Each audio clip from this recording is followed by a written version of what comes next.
வாங்க இன்னைக்கு ஞாயிற்றுக்கிழமை பொழுது எப்படி கிடக்கு பாருங்க வீடு. கிச்சனும் வீடையும் பார்த்துக்கோங்க. இதை பூரா வேலைக்கு கவுத்தி எல்லா வேலையும் பார்க்கணுமுங்க. வீட்டுக்காரரு எல்லா சாமானும் வாங்கி வச்சுவிட்டு வேலைக்கு போயிட்டார் பார்த்துக்குங்க. ஞாயிற்றுக்கிழமை கூட என் புருஷன் வீட்டில் இருக்க மாட்டார். கறியெல்லாம் எடுத்து ஃப்ரிட்ஜுக்குள்ளே வச்சுட்டு உங்களுக்கு எப்போ தோது இருக்கோ அப்போ சமைச்சு வைங்க சாப்பிடுங்கடி தங்கங்களான்னு போயிடுவார் கிளம்பி. நான் தான் சொல்லியிருக்கேன், என்னக்கா காலையில் 4 மணிக்கு எந்திரிக்க முடியே, இப்போ 11 மணிக்கு எந்திரிச்சு என்ன எப்படி வேலை வடை ஓடுவியேன்னு கேட்டிருந்தீங்க. ஏங்க நான் எல்லா நாளும் 4 மணிக்கு எந்திரிப்பேங்க. சனி ஞாயிறு மட்டும் எனக்கு லீவு, வடையே போட மாட்டேன். நம்மளுக்கு ரெஸ்ட் வேணும்ல. ஒரே தான் உழைச்சிட்டு கிடந்தோம்னா எப்படி? வீட்டில் இருக்கிற பொம்பளைய வீட்டு வேலை பார்க்குறதே ரொம்ப கஷ்டம்னு சொல்கிறத கேள்விப்பட்டிருப்பீங்க. அப்போ நான் கடையும் போய் பார்த்துட்டு அந்த எண்ணெயில் நின்றுட்டு வேகாத இதில் நின்றுவிட்டு அப்புறம் மறுபடியும் வந்து வீட்டில் சமைச்சு பாத்திரம் பண்ணோம்லாம் விலைக்கு என்னென்ன வேலை பார்க்கணும். அப்போ எம்பிட்டு கஷ்டமாக இருக்கும். அப்போ நம்மளுக்கு ஓய்வு வேணும்ல. நம்மளுக்கு ஓய்வு வேணும்னு சனி ஞாயிறு 2 நாள் என்ன வேலை இருந்தாலும் சரி ஆர்டர் கொடுத்தா கூட வேணாம்ன்றோம். ஆர்டரை கேன்சல் பண்ணி விட்டுவிட்டு பேசாண்டு ரெஸ்ட் எடுப்பாடுன்றவார்.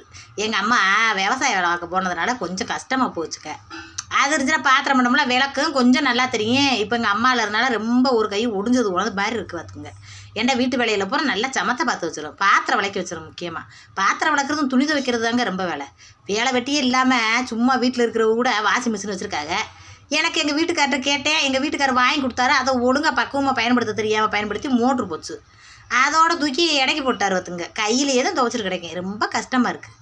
அதோட பார்த்துக்கோங்க. பாத்திரம் மடத்தெல்லாம் விலைக்கு வச்சுவிட்டு இன்றைக்கி ஞாயிற்றுக்கிழமை நல்லா சமைப்போம். கறி எடுத்து வச்சுருக்காரு. அதை சமைப்போம்ண்டு யோசனை பண்ணிக்கிட்டு இருக்குங்க. பிள்ளைய ஊரை வெளியில் விளையாடுதுங்க. நம்ம நேற்று வச்ச புளிக்குழம்பு அதை வேஸ்ட் ஆக மாட்டேன். நல்லா சுண்டை வச்சு நல்லபடியாக எடுத்து அப்படியே பக்குவம் வச்சுருவேன். கருவாட்டு குழம்பு அதுவும் பழசை சுண்டை வச்சு எடுத்து வச்சா அப்படி இருக்கும். கருவாட்டு குழம்புக்கும் கஞ்சிக்கும் அப்படி இருக்குமுங்க. நான் கஞ்சி தான் குடிப்பேன். அந்த வேகாத வெயிலில் அந்த எண்ணெயில் நிற்கிறது ஒரு மாதிரி வெண்டாமல் எடுத்து வருமுங்க. சாப்பிட முடியாதுங்க. வெறும் கலரை குடிக்கிறது, கூலிங்க தண்ணி வாங்கி குடிக்கிறது, அது பார்த்துக்குங்க தொண்டை வந்து அப்பப்போ அடைக்குமுங்க.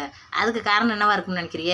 இந்த அந்த சில்லாக குடிக்கிறதே கஞ்சியாக குடித்தாத்தையும் கொஞ்சம் கிறக்க விட்ட மாதிரி இருக்கும். இல்லாட்டா எண்ணெயிலேயே நிற்கிறது கிறக்கமாக இருக்கும் பார்த்துங்க. அடுப்பெல்லாம் க்ளீன் பண்ணி ஒரு தினமும் வந்து ஒரு தடவை வந்து அடுப்பை விளக்கி விட்டுருவேங்க. எப்படியா இருந்தாலும் வேண்டுகளுங்க. அடுப்பு தான் சீதேவி. நம்ம சுத்தபத்தமாக அடுப்படியை வச்சுக்கிறது ரொம்ப முக்கியம். என்னதான் நம்ம ஓய்வு வடை விடுறோம் வேலை பார்க்குறோம் அப்படின்ட்டு நம்ம வீட்டுக்கார்ட்ட கொஞ்சம் ஓய்வு கேட்டாலும் நம்ம வீட்டு வேலைகளை சரியாக செஞ்சிடறோம். நான் சரியாக இருக்கிறதுனால தான் என் சீமை வந்து என் மேலே அம்புட்டு பாசமாக இருக்காரு. நிறைய பெண்கள் வந்து சரியாக இருந்தும் சில பேர்களுக்கு வந்து அமைகிறதுல புருஷன் என்ன பண்ண சொல்லி அவங்க தலையெழுத்துப்படி வாழணும். போன ஜென்மத்தில் நான் ரொம்ப கஷ்டப்பட்டிருப்பேன்னு நினைக்கிறேன். அதே இந்த ஜென்மத்தில் கஷ்டப்பட்டு வேலைகள் பார்த்தாலும் மனசில் நிம்மதியும் சந்தோஷமும் அதிகம் இருக்கும் பார்த்துக்கோங்க. எதனால்? என் புருஷன் சீமானால தான். அப்புறம் என்ன, எல்லா வேலையும் முடிச்சு விட்டுவிட்டு நம்ம நேர சமைய கட்ட போகிறோம். நீட்டாக க்ளீன் ஆயிடுச்சு. அடுப்படியை விளக்கிட்டாவே குங்குமம் சாந்தனம் வச்சுருவேன் பார்த்துக்கோங்க. வெள்ளி செவ்வாய் புதன்கிழமை வியாழக்கிழமை அப்படிலாம் பார்க்க மாட்டேன். எல்லா நாளுமே ஒரே ஒரு நாள் மட்டும் விளக்கிட்டு இது பண்ணிடுவேன்.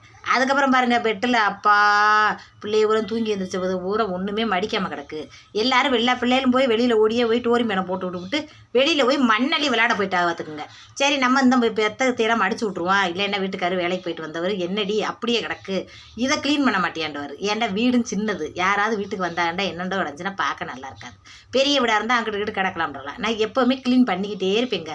வீட்டு வேலைகளை பூரா பார்த்துக்கிட்டே இருப்பேன். ஏண்டுகளுங்க அதானே பொம்பளையாக பிறந்த நம்மளுக்கு வேலையே. வேறு என்ன வேலை சொல்லுங்கள்? வீடை க்ளீன் பண்ண, பிள்ளைகளை பார்க்க, சமைக்க, அதோடு நம்ம கொஞ்சம் சம்பாத்தியமும் பண்ணிக்கிட்டோம்னா இன்னும் புருஷன் நமக்கு நம்ம மேலே அதிகமான பாசமும் வரிவும் வருங்க. நம்ம பொண்டாட்டி கஷ்டப்பட்டு உழைக்கிறா, நம்மளுக்காக எல்லா வேலையும் பார்க்குறா அப்படின்ற எண்ணமும் பாசத்தையும் உண்டாக்கிட்டோம்னா அதை விட பெரிய சொத்து சுகம் இந்த உலகத்தில் எதுவுமே இல்லைங்க. அப்படித்தான் யோசனை பண்ணி எல்லா வேலைகளையும் என் வேலைகளை கரெக்டாக பார்த்துவிட்டு கிடைக்கிற கொஞ்ச நேரத்தில் சும்மா படுத்துக்கிட்டு டிவியை பார்க்காம அதை பார்க்காம பேசாடு படுத்து தூங்கிடுவேன். ஏன்னு கேளுங்க, இவ்வளோ வேலை பார்க்குற நம்மளுக்கு ஓய்வு இல்லைண்டா உடம்பு முடியாமல் போச்சுட்டு வச்சுங்களேன். அதுக்கு நம்ம வந்து ஆஸ்பத்திரியில் பில்லு கட்டுற மாதிரி இருக்குது. அதனால தான் எப்படி நல்லா நீட்டாக க்ளீன் பண்ணிட்டேன்னா இன்னும் நம்ம சமையல் வேலையை ஆரம்பிப்போம்.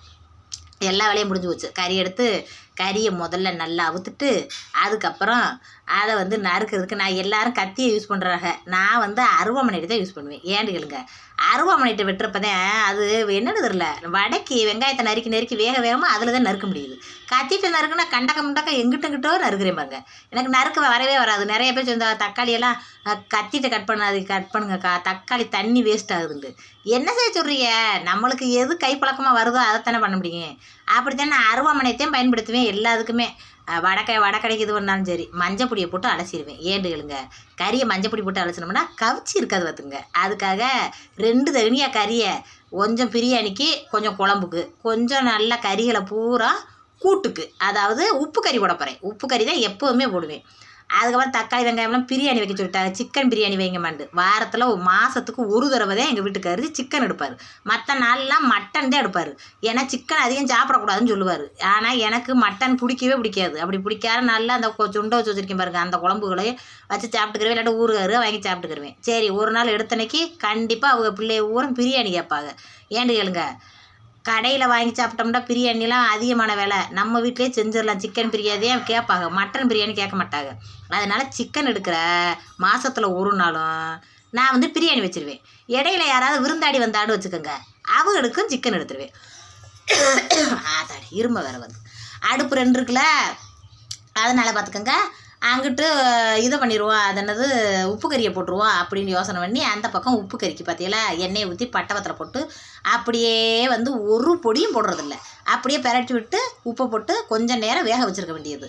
அதுக்கப்புறம் அதை எப்படி ரெடி பண்ணுறேன்னு காட்டுறேன். அதுக்கப்புறம் இங்கே வருங்க மசாலா பொடி அப்படியெல்லாம் போட்டு பிரியாணிக்கு எல்லாம் ரெடி ஆயிடுச்சு. கறியை உள்ளே ஓட்டுவிட்டு அப்படியே நறுக்குன்னு வதக்கி விட்டு அப்படியே நல்லபடியாக அரிசி அளந்து, நம்ம வீட்டு அரிசி தான், பிரியாணி அரிசிலாம் போடலை. பிரியாணி அரிசி வாங்கி வைக்காம போயிட்டார். ஆனால் பிள்ளைய திடீர்னு பிரியாணி கேட்குது. சரி, இன்னும் போய் பிரியாணி அரிசி வாங்குறதுக்கு இது கொஞ்சம் அவுட்டரான ஏரியா, போய் வாங்குறதுக்கு பிள்ளை இன்றைக்கி ஞாயிற்றுக்கிழமை பொழுதும் போய் பைக்கில் போய் வாங்கிட்டு வாடாண்டா. சைக்கிளில் பிள்ளை அவன் பாட்டுக்கு போதை அடிச்சுட்டு எவன் வேணா ரோட்டில் தெரிவாங்க, நம்ம பிள்ளைகளுக்கு ஏதாச்சும் ஆகி போச்சுன்னா போச்சு அப்படின்ட்டு வீட்டில் இருக்கிற அரிசியவே களைஞ்சி போட்டேங்க.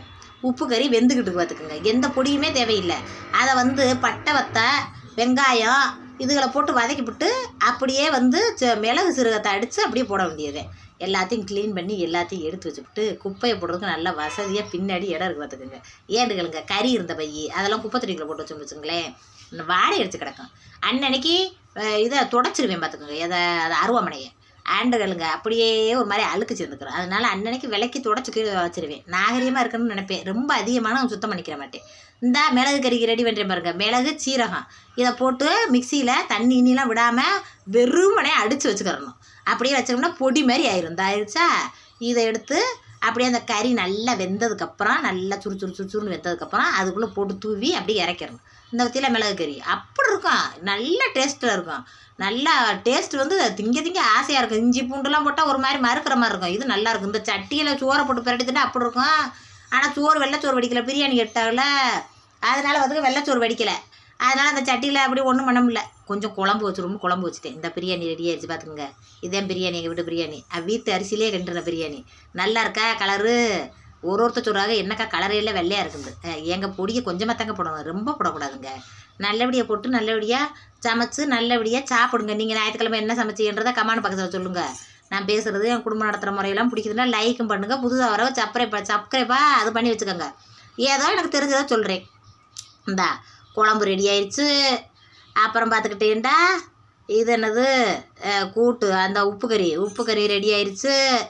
அப்புறம் என்னென்னது உங்கள் வீட்டில் என்னென்ன சமையல் இதே மாதிரி நீங்கள் சமைச்சு வைக்கிறீங்கன்னா எங்களுக்கு இதில் சொல்லுங்க கமெண்ட் பாக்ஸில். அப்புறம் வந்து அந்த தயிர் வெங்காயம்லாம் எனக்கு பிடிக்காதுங்க. நிறைய பேர் சொல்லியிருந்தீங்க என்னக்கா 3 முட்டை தான் 4 முட்டை தான் இருக்குது அப்படின்ட்டு. நம்ம 4 முட்டையும் பிடிக்காது, தயிர் வெங்காயம் பிடிக்காது. அதாவது ஆம்லேட் போட்டு திம்பேன், அவிச்சு திங்க மாட்டேன். அதனால தான் வந்து அவங்களுக்கு ஏற்றாப்புல நம்ம குடும்பத்துக்கு ஏற்றாப்புல சமைக்கணுங்க. அதிகமாக சமைச்சு வேஸ்ட் ஆகக்கூடாது.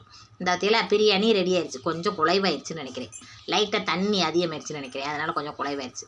சரி, பிள்ளைகளுக்கு இன்னும் போட்டு ரெடி பண்ணி சாப்பிட கொடுப்போம். எங்கள் வீட்டுக்காரர் இன்றைக்கி ஞாயிற்று பொழுதும் கூட வேலைக்கு போயிட்டாருங்க. ஒரு நாக்குள்ள ஓய்வு இல்லாமல் வேலைக்கு ஓடுவார் பார்த்துக்குங்க. எங்கனையாவது மில்லுக்காரங்க கூப்பிட்டா கூட பாவம் மில்லில் வேலை நின்று போயிருமா, அந்த மிஷினை ரிப்பேர் பார்த்து விட்டால் 10 பேர் வேலை வைப்பாங்க. இன்றைக்கி ஒரு நாளைக்கு போயிட்டு வரேன்னு ஓடுவார் பார்த்துக்குங்க. அடுத்தவங்க நாளனையே யோசனை பண்ணுவார், வீட்டில் இருக்கிறவங்களை பற்றி யோசிக்க மாட்டார்.